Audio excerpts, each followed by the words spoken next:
শিৱসাগৰত যিটো বানপানী হৈছে বানপানীতকৈ কোচৰাজবংশীৰ সমস্যা ভয়াৱহ সেইটো বাস্তৱ মই আজিও কৈছোঁ সেইটো বাস্তৱ এই কাৰণে যাৰ ঘৰত বানপানী হৈছে তাৰ ঘৰত যাৰ ঘৰত মানুহ মৰিছে যাৰ ঘৰত গৰু ছাগলী মৰিছে তেখেতৰ ঘৰৰ ফেমিলিয়ে গম পায় বানপানীটো কিমান ভয়াৱহ ঠিক তদ্ৰুপ একে বিশেষকৈ নামনি অসমৰ যিসকল কোচৰাজবংশী মানুহ আছে সেই কোচৰাজবংশী মানুহখিনিৰ য'ত এজনী ছোৱালী আছে সেই ছোৱালীজন ষ্টুডেণ্ট যেতিয়া সি ভালকৈ ঘূৰি নাহি তেওঁ উলংগ অৱস্থাত তাৰ ডেড বডি যদি নিজৰ চোতালত যদি পৰি থাকে তাৰ ঘৰৰ মানুহে গম পায় তাৰ ঘৰৰ অৱস্থাটো কেনেকুৱা কিমান দুখ লগা কথা এই কথাটো সঁচা নে মিছা আপোনালোকে প্ৰতিখন থানাই থানাই আপোনালোকে আহক আপোনালোকে গম পাব আজি কোচৰাজবংশীসকলৰ যি ইতিহাস আছিল আজি ধুবুৰীখন কাৰ আছিল বঙাইগাঁওখন সেই অঞ্চলবিলাক কাৰ আছিল কিন্তু আজি আমাৰ হাতৰ পৰা ওলাই গ'ল আজি কোচৰাজবংশীসকলে মুক্তভাৱে যিকোনো কথা ক'ব নোৱাৰা আমাৰ পৰিৱেশ হৈছে আজি গৌৰীপুৰ ৰাজবাৰীৰ আগত 5 কিলোমিটাৰ ফাকৰ পৰা আমি ৰাজবাৰী দেখিবলৈ পাইছিলোঁ এতিয়া 10 মিটাৰ ফাকৰ পৰা আমি আপোনালোকে এতিয়া ৰাজবাৰীটো নেদেখে কাৰণ ইয়াত সন্দেহযুক্ত মানুহখিনি আহি এনেকাকৈ আমাক আগ্ৰাসনৰ বড়ি আমাক উচ্ছেদ কৰিব লগা হ'ল আজি কোচৰাজবংশীসকলৰ আই মাতৃক আমি নিজে নিজক সুৰক্ষা দিব পৰা নাই সেইকাৰণে কৈছোঁ আজি শিৱসাগৰৰ বানপানী হৈছে আমি দুখ প্ৰকাশ কৰিছোঁ মৰ্মাহত তেখেতসকলে গম পায় কিমান ভয়াৱহ কিন্তু এই বানপানী চিৰদিনলৈকে নাথাকে নিশ্চয় আজি 15-20 দিন পিছত শুকাই যাবই কিন্তু আজি কোচৰাজবংশীসকলৰ যি দীৰ্ঘদিনৰ সমস্যা আজি যে এই গৌৰীপুৰৰ পৰা মানুহখিনি যি উচ্ছেদ হৈ যি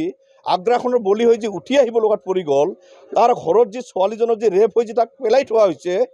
সেই কথাটো দিনক দিনে বাঢ়ি আছে সেই বানপানীটো ওলাই যোৱা নাই সেই বানপানীটো বৰঞ্চ দিনক দিনে বাঢ়ি আছে যাৰ কাৰণে মই কৈছোঁ কোচৰাজবংশীসকলৰ সমস্যা ভয়াৱহ মই আপোনাক এতিয়া মই দেখাই দিব পাৰোঁ আজি মোৰ কেইখন এজাহাৰ মোৰ ইয়াত আহিছে আৰু কোন কোন অঞ্চলত আমাৰ মানুহ বিশেষকৈ মাইনৰ ছোৱালী ষ্টুডেণ্টবিলাক আজি নিৰুদ্দেশ হৈ আছে কি কাৰণত হৈ আছে এই যে নিৰুদ্দেশ হোৱা কাৰণবিলাক আমি এইবিলাক সমস্যা সমাধান কোনে কৰিব চৰকাৰে কৰিব লাগিব কিন্তু যেতিয়া আমাৰ ৰাজনৈতিক অধিকাৰ ইয়াত আমাৰ নাথাকে আমি কাম কৰাৰ অধিকাৰ যদি ইয়াত নাথাকে তেতিয়াহ'লেতো আমাৰ এই অৱস্থা হ'বই সেইকাৰণে আমি কৈছোঁ চৰকাৰক অসমখন যদি বচাব খোজে তেতিয়াহ'লে কোচৰাজবংশীসকলৰ সমস্যাবিলাক প্ৰথমত সমাধান কৰিব লাগে সাজপাৰ এনে আমাৰ মানুহখিনি পৰিধান কৰে কিন্তু অঞ্চলভেদে আমাৰ মানুহখিনি সাজপাৰটো ব্যৱহাৰ কৰাৰ অলপ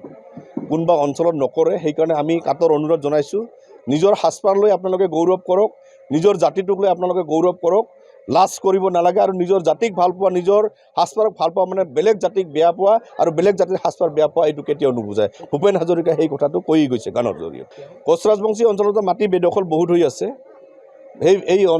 বেদখলবিলাক আমি মুক্ত কৰাৰ কাৰণে আমি চৰকাৰক আহ্বানো জনোৱা হৈছে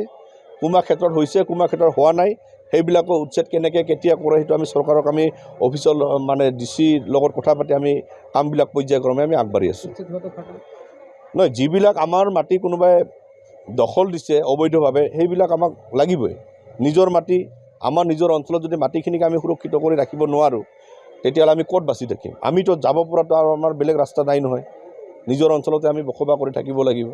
এয়ে চৰকাৰক আমি আহ্বান জনাইছোঁ খিলঞ্জীয়া ভূমিপুত্ৰসকলক যদি আপোনালোকে সঁচাকৈ ভাল পায় খিলঞ্জীয়াৰ প্ৰতি আইন আনক আৰু খিলঞ্জীয়া মানুহসমূহক খিলঞ্জীয়া ভূমিপুত্ৰ মানুহক বচোৱাৰ কাৰণে আপোনালোকে আগভাগ লওক